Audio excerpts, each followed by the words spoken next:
Okay, so looking at this, the first thing you have to be able to do is convert between degrees and radians. And I'm assuming you guys did the unit circle. Okay, and of course, 0 degrees, 90 degrees, 180 degrees, 270, and of course 0 is back at 360. And the way it all works is it's called a unit circle because the radius equals 1 unit.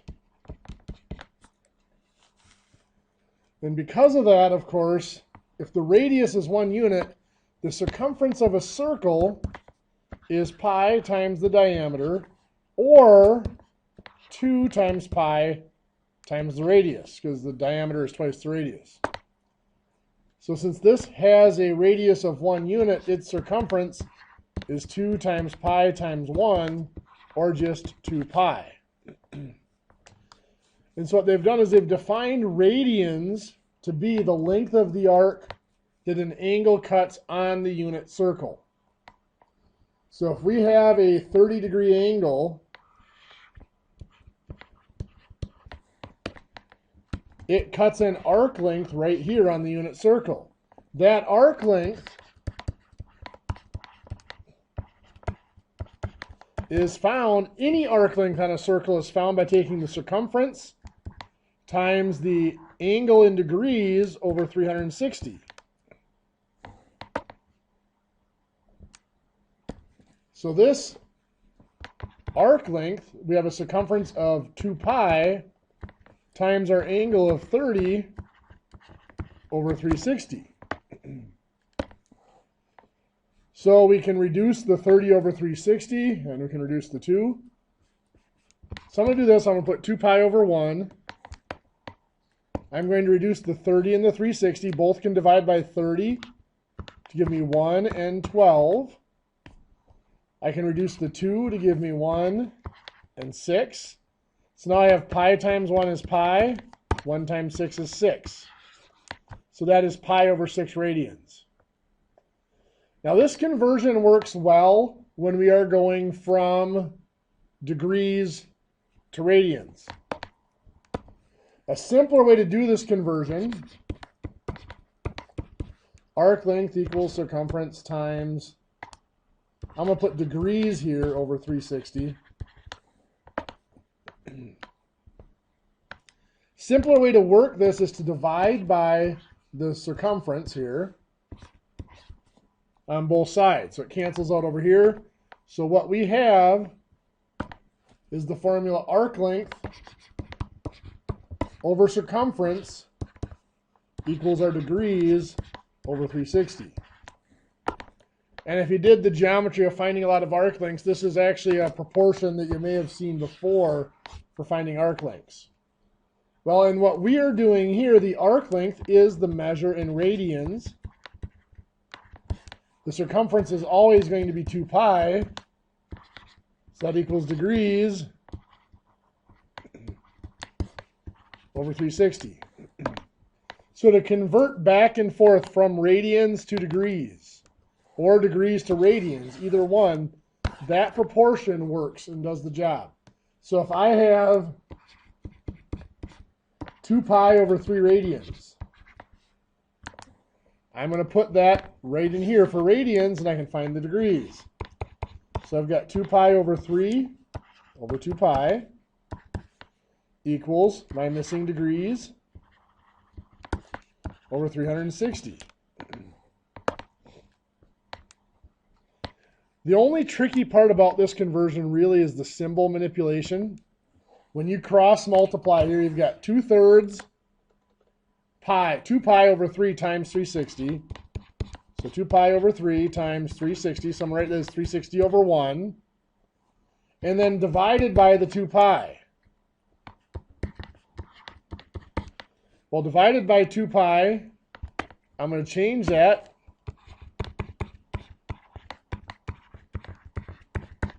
to times 1 over 2 pi. And now it's just a matter here of multiplying everything out and reducing it, or reducing it first, I can cross cancel the 2 pi's. I can cross cancel 3 and 360, both divide by 3 to give me 1 and 120. And all that's left here right now is the 120. 120 over 1, or 120 degrees.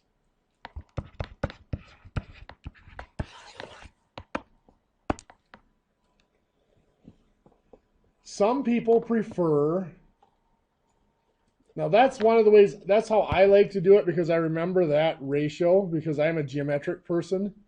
Some people prefer to do this with a measurement conversion. Since you know that a full circle is 360 degrees, and you know that that full circumference is 2 pi, you know that 360 degrees equals 2 pi radians.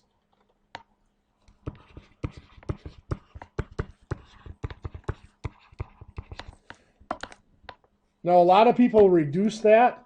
Since both of those numbers can be divided by 2, you might use 180 degrees equals pi radians. That's just dividing out a factor of 2. So to do conversions with that, doing just measurement conversions, let's say we have 60 degrees. I want to convert into radians. And this is the method that most of my students seem to prefer when we're doing these conversions, is to just do it as though you're converting feet, inches, or any other measurement. You put the 60 degrees over 1 to turn it into a fraction. Then over here, you know you're getting rid of degrees, so degrees have to go on bottom. You're converting to radians, so radians have to go on top. And you know 180 degrees equals pi radians. So you just multiply this out and reduce. 60 degrees times pi is 65 degrees over 180 degrees. 1 times 180 is 180 degrees. The degrees cancel out. 60 and 180 both can be divided by 60 to reduce it. Gives you 1 pi, or just pi, over 3. Going the other way, let's say we might have, oh, I don't know, let's do 5/4 pi. 5 pi over 4 radians. That's already a fraction. So what I'm going to do is, of course I'm converting it into degrees. So what I'm going to do is I'm going to make sure that the units are put in its proper place. I'm going to put the radians on the top of the fraction. So it's written as, not over pi, 5 pi radians over 4. And now I can just bring in my conversion factor. I'm getting rid of radians, so I put radians on bottom, so they'll cross cancel. Degrees will go on top. 180 degrees equals pi radians. So I can cross cancel the radians. I would even cross cancel the pi's to make it easier on myself. 5 times 180 is 900. 4 times 1 is 4. So 900 divided by 4 is 225 degrees. Any questions on that part? Okay. Did you guys have to memorize trig functions for standard angles?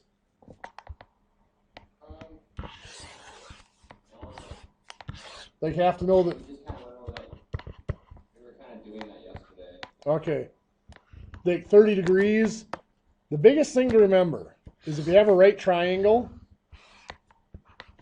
and this is 30 degrees here, whatever the short leg is, that's the short leg, is the leg opposite the 30 degrees. The long leg, the hypotenuse, I should say, is going to be twice the short leg.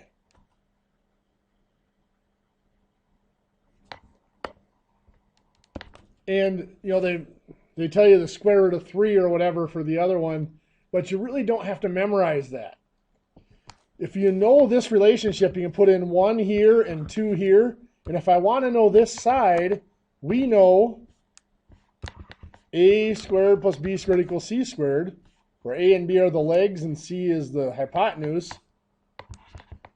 So I don't know a. I'm looking for that side. That's a squared plus b is 1. Well, 1 squared is 1. Equals c is 2. Well, 2 squared is 4. Solving for a, I'm going to subtract 1. A squared equals 3. And now I have to square root. So a is equal to the square root of 3. So in that 30-degree right triangle, this side's 1, this side's 2, and this side is the square root of 3. And I can find all my trig functions from that now. We know that sine of an angle is the opposite side over the hypotenuse. Well, if we're looking at the 30 degrees here, so the sine of 30 degrees,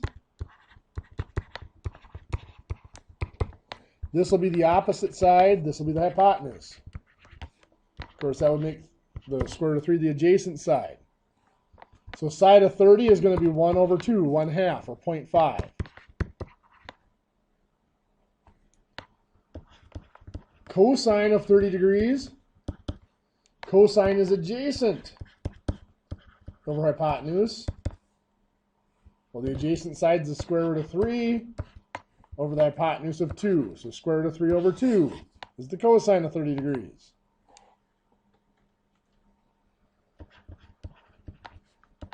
Tangent of 30 degrees is the only one that's a little bit trickier. Tangent is opposite over adjacent. Well, the opposite side is 1, and the adjacent side is the square root of 3. It's 1 over the square root of 3. They never leave it like that because it's kind of a math grammar thing. It dates back to when we didn't have calculators and they had to look up the square roots using tables. Well, they didn't like dividing by really ugly decimals. So they did something called rationalizing the denominator. They don't like having square roots in the denominator. Have you guys done much work with radicals, with square roots and stuff? Not that I remember, no. Okay. So the idea of rationalizing the denominator is something you guys haven't talked about? No, it's not that I can remember. Okay.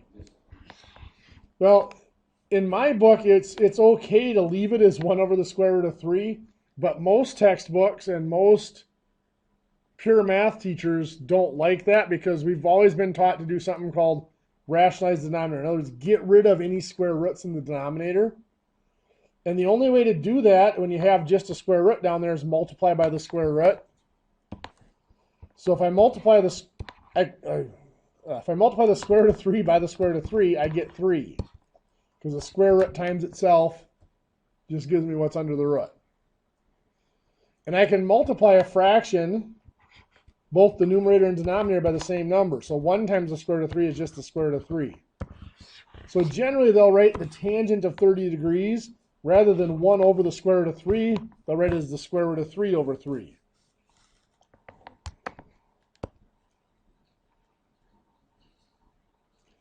So that's a 30, 60 degree right triangle.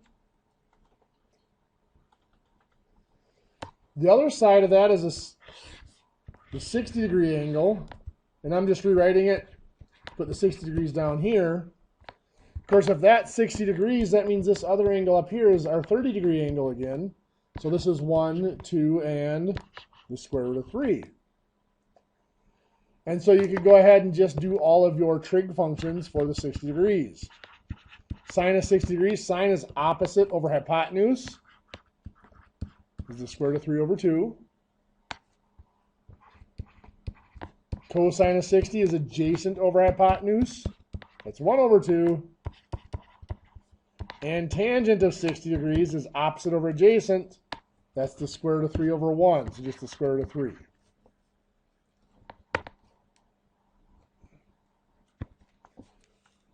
Have you guys talked at all about something called cofunctions?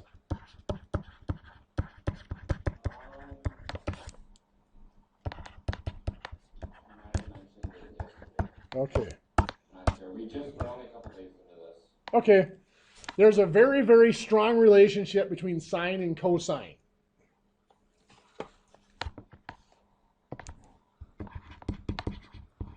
Sine, as you know, is, if your sine of an angle is the opposite over adjacent. Cosine, the prefix co, it actually comes from the word complement.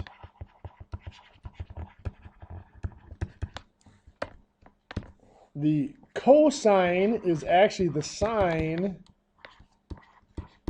of the complement of an angle.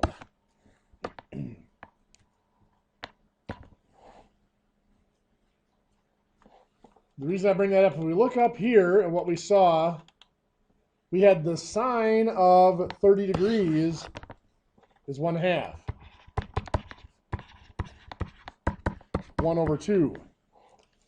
Well, 60 degrees is the complement of 30 degrees. Remember, complements add up to 90 degrees.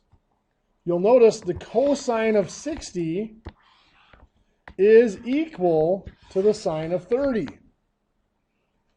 Because cosine means the sine of the complement. So when I ask you for the cosine of 60, what I'm really getting is the sine of 30 degrees. Because 30 is the complement of 60.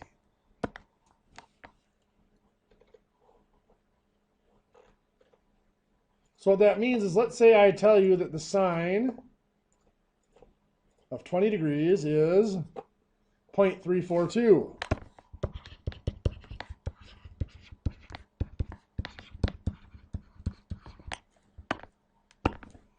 If I ask you what is the cosine of 20 degrees, or not 20 degrees, sorry, of 70 degrees, well, that has to be the sine of the complement of 70. So 90 minus 70, which of course is 20. So that also has to be 0.342.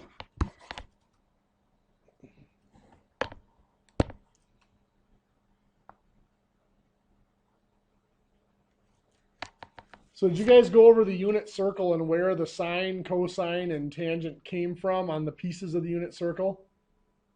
Yeah, oh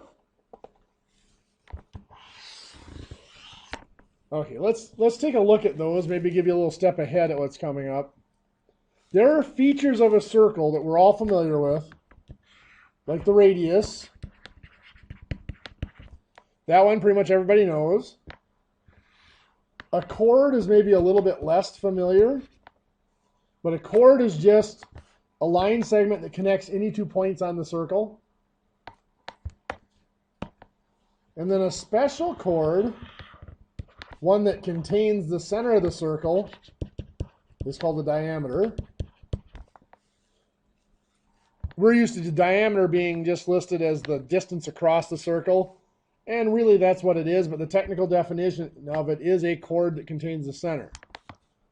And of course, that diameter is made up of just 2 radii pointing in opposite directions. So the diameter is 2 times the radius. Those are features that most people know about the circle. The chord maybe not as common. But some other features of a circle: a secant.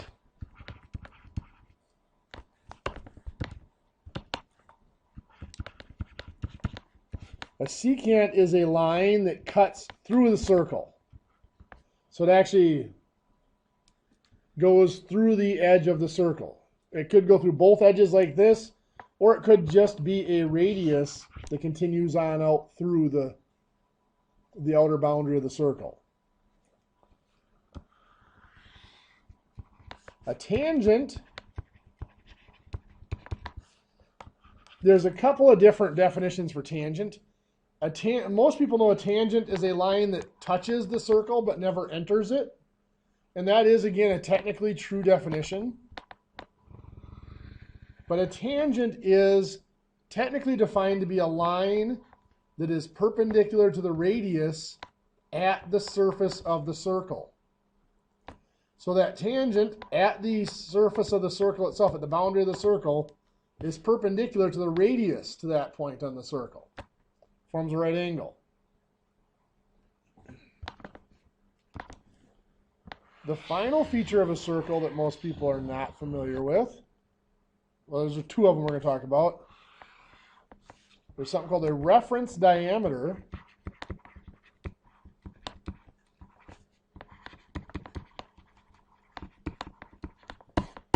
The reference diameter is just the diameter that's horizontal. It's across the circle. If you're looking at the unit circle, it would be the diameter that goes across at the x-axis. And then there's something called a sine. And a sine is defined for every point on the surface of the circle. If I pick this point right here on the circle, the sine of that point is the distance from that point to the reference diameter. That's a sine. I can pick a different point. If I pick this point here, its sine is the distance from that point to the reference diameter. Or this point here, its sine again, the distance from that point to that reference diameter. Or a negative down here. If it's down below, that's going to be a negative distance to the reference diameter. And technically, it's the distance from the reference diameter to that point. That's why it's positive up here and negative down here. So looking at our unit circle now, we can use this to define all of our trig functions geometrically.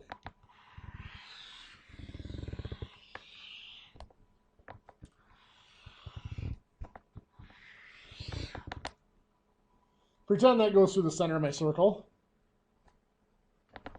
If I have an angle here, I'm going to call this angle theta. I'm going to alter it just a little bit so it's not quite so close to being the 45 degree at the middle there. So this one's obviously less than 45 degrees at this point. That angle defines a point on the boundary, on the surface of that unit circle. And it's that point that is used to define our trig functions. The distance from that point to our reference diameter, remember this is again our reference line or reference diameter. So the distance from the reference diameter up to that point is the sine of that angle.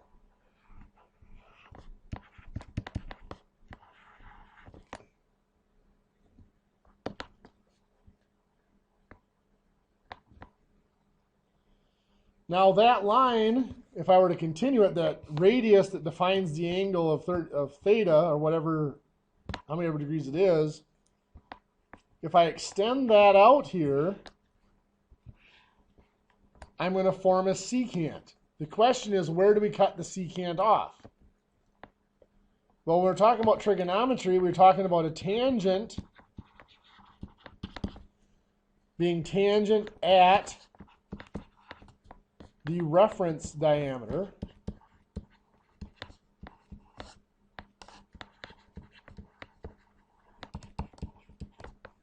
So the reference diameter is right here. It intersects the surface of the circle right here. So tangent has to be perpendicular to that, right angle to that. And we're going to go up this way until it intersects this line, that secant that we drew. The secant of our angle is the distance from the center of the circle to where it intersected that tangent.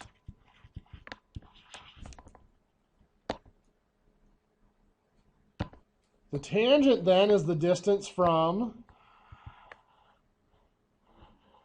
the reference diameter here, this point where it touches the circle, to where it intersects the secant. That's the tangent of our angle. Now, most people define sine, cosine, and tangent as the three main trig functions because those are the buttons that appear on your calculator. But really, the three main trig functions are sine, tangent, and secant, because they're what comes off the unit circle. Now remember, cosine is defined to be the sine of the complement. Well, where would the complement of theta appear on this? Well, a complement adds up to 90 degrees. So since this has to be a right angle, the complement of theta is right here. So the sine of that complement would just be this distance across here.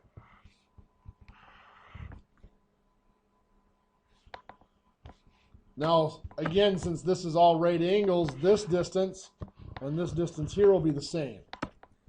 So the cosine is most often defined as this distance down here.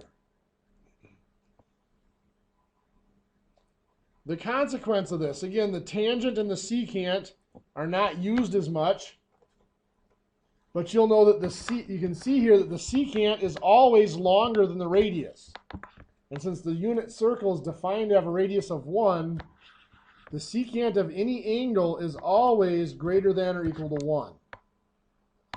Can never be less than 1.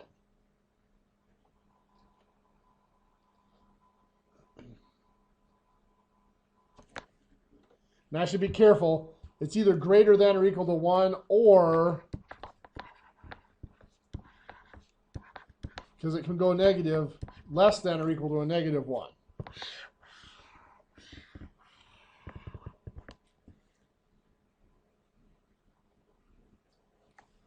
Tangent can have any value.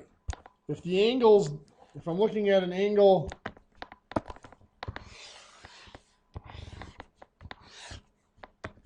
a really small angle here, that tangent's really short right there. If I'm looking at a really large angle, that tangent can be huge. So tangent can have absolutely any value. And what you'll see here is sine and cosine have to be shorter than the radius. I mean, the largest the sine could be,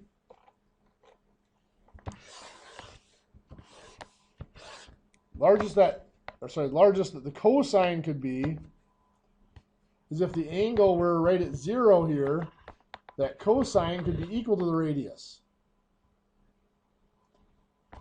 So the cosine of any angle has to be less than 1, and we'll define it this way. It actually has to be between -1 and +1. And the same for the sine. The largest the sine can be is at a 90-degree angle.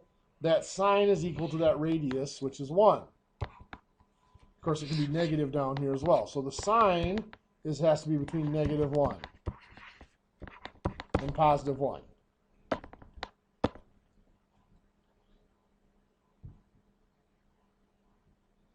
What happens is the sine and cosine end up being the x and y coordinate of the point on the surface of the unit circle. Let me show you what I mean. I'll draw that a little bit bigger.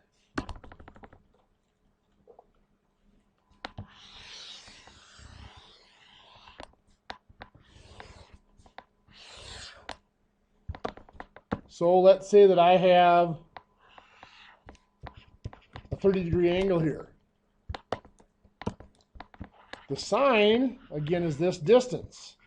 Well, as we saw up above in a 30-degree right triangle, this distance, this short side is always half of the hypotenuse, or the hypotenuse is always double the short side.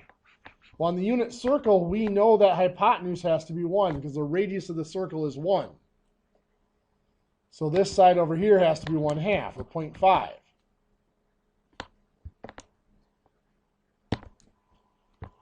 This down here then, the sine, is found by doing a squared plus b squared equals c squared. Ends up being the square root of 3/2. If I did that as a squared plus 0.5 squared equals 1 squared. That's what it's going to come out to if I solve for a.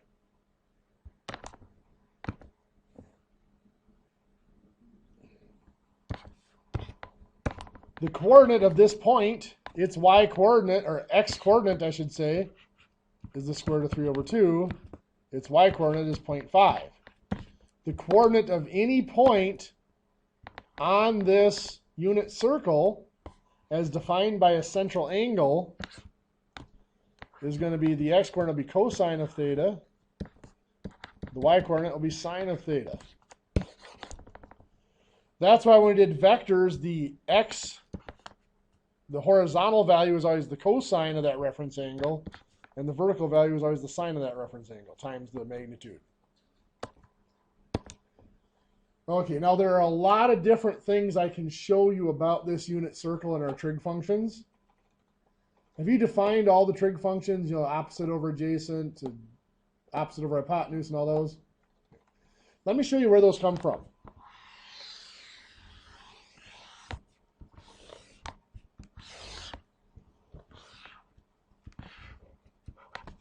So here's my angle right here, theta. I know that this side here is equal to 1. This side here is equal to the sine of theta. And this side here is equal to the cosine of theta. Let's say I have another right triangle that has the angle theta in it, but it might be much bigger. Well, we define this, of course, is the hypotenuse of that right triangle. This is the adjacent side because it is next to my angle theta. And this is the opposite side because it's across from the angle theta. So to define the sine of theta, well, the sine on the unit circle is this side. So if I'm comparing these two triangles, the sine corresponds with the opposite side of my regular right triangle. I don't know the cosine yet, but I know that this hypotenuse is always 1 on the unit circle because the radius is 1. That corresponds with the hypotenuse of my other triangle. So if I'm doing simple proportional similar triangles, I'm going to set this up as sine of theta over 1. So this side over that side corresponds to, well, in the other triangle, the side that corresponds to sine is the opposite side. And the side that corresponds to the hypotenuse of 1 is the hypotenuse. So sine of theta is equal to opposite over hypotenuse because of the similar triangles. I can do the similar setup then to find the cosine. The cosine here would relate to the adjacent side in the other triangle. And the hypotenuse of 1 relates to the hypotenuse again. So if I do the cosine of theta over 1, so again, this side over its hypotenuse, equals, well, the cosine corresponds to the adjacent side of the other triangle, over the 1 corresponds to the hypotenuse of the other triangle. So cosine of theta equals adjacent over hypotenuse.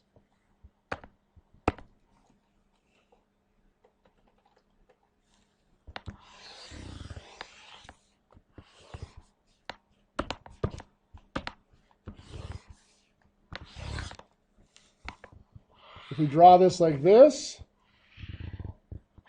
so this is still a right angle. This is still theta. This is the tangent of theta out here. This whole distance is the secant of theta. This down here is now the radius of the circle, so that's equal to 1. And if I draw another triangle here that has that same angle theta in it, here's my right angle. Again, this is the adjacent side, the opposite side, and the hypotenuse. If I wanted to find the tangent, tangent corresponds to the opposite side. I don't know the secant yet, but I know that this side's 1. That corresponds to the adjacent side now. So if I compare the tangent to its side of 1 there, that's equivalent to tangent corresponds to the opposite, and the 1 corresponds to the adjacent. So the tangent of an angle is equal to the opposite side over the adjacent side, divided by the adjacent side. And we do the same for secant. Secant here corresponds to the hypotenuse of the other triangle. So if I relate secant to 1, secant over 1 equals the secant corresponds to the hypotenuse, and the 1 corresponds to the adjacent side again. So the secant of an angle is equal to the length of the hypotenuse divided by the length of the adjacent side. So that's where all those triangle relations come from. They're really not, the trigonometry really does not come from triangles. It comes from circles. But it applies to triangles because since the trig functions form these right triangles on the unit circle, we use it as similar triangles to any other right triangle that has that same angle. Now some other things that we'll find here because of this unit circle setup, all of our other simpler rules for right triangles still apply. So let's say this is theta here. This is the right angle. This is sine of theta. And this is cosine of theta again. We know that a squared plus b squared equals c squared. Well, right now, the way this is drawn, cosine and sine are the legs of this right triangle. So if I label them a and b and my hypotenuse c, I know that that hypotenuse is always 1 because the radius of the unit circle is 1. So I know by substituting in here, sine of theta is a, so sine squared, sine of theta squared, plus cosine of theta is b, so cosine of theta squared equals, c is just the hypotenuse of 1, so 1 squared is 1. So sine of theta squared plus cosine of theta squared has to add up to 1. Now the notation that's often used is a shortcut so they don't have to use the parentheses. Looks like this. They put the squared after the sine. This here means exactly the same as that. You're squaring the whole thing after you take the sine. They just write it with the squared on the sine. So sine squared theta plus cosine squared theta equals 1. Again, that's the exact same statement as up here. It's just a little bit more compact way of expressing it. So what that means is if I know in a triangle, I don't know what this angle is, but let's say I tell you that the sine of that angle is 0.3. If I ask you what the cosine of that angle is, we can find it. Because we know that the sine squared, 0.3 squared, plus the cosine of that angle squared has to add up to 1. Or 1 squared, which is still 1. So 0.3 squared is 0.09. We subtract the 0.09.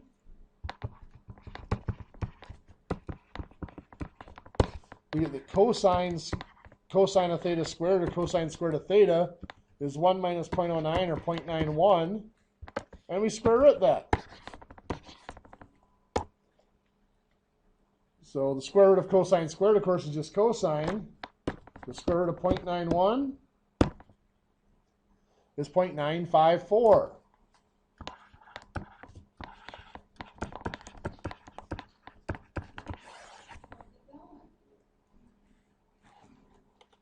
Okay, did you have any questions before I run out of time for the day? No, I think that covered a lot of it. Okay. The big question is, do you guys want to meet on Friday or do you want to wait till next Monday? Next Monday. Next Monday is fine. You want to wait till next Monday? Okay, on next Monday, we'll maybe talk a little bit more about these trig identities. And then we'll talk maybe about the graph, the curve, the sine curve and cosine curve and all that. if there's anything else that you guys are covering that you think of, let me know. What's that? Do you want to just meet every Monday or every so Monday, and then just if we need more, we can just let you know? Well, what we'll do is we'll leave them scheduled. Yeah, every Monday. On Monday, I'll ask you if you want to meet Wednesday, and if you don't want to meet Wednesday, we'll just cancel Wednesday's session for the week. And what'll be is if we cancel Wednesday, we'll cancel Friday. But what I'm thinking is it probably sounds like you guys just want to meet Monday and maybe Wednesday and forget about Fridays anyway. Does that sound about right? Okay. So what we'll do is next week we'll meet Monday, and then we'll decide whether you want to meet Wednesday. If we meet Wednesday and you decide you do want to meet Friday, that's still an option. But if we cancel Wednesday, they'll usually cancel Friday automatically. Okay, so we'll see you guys on Monday.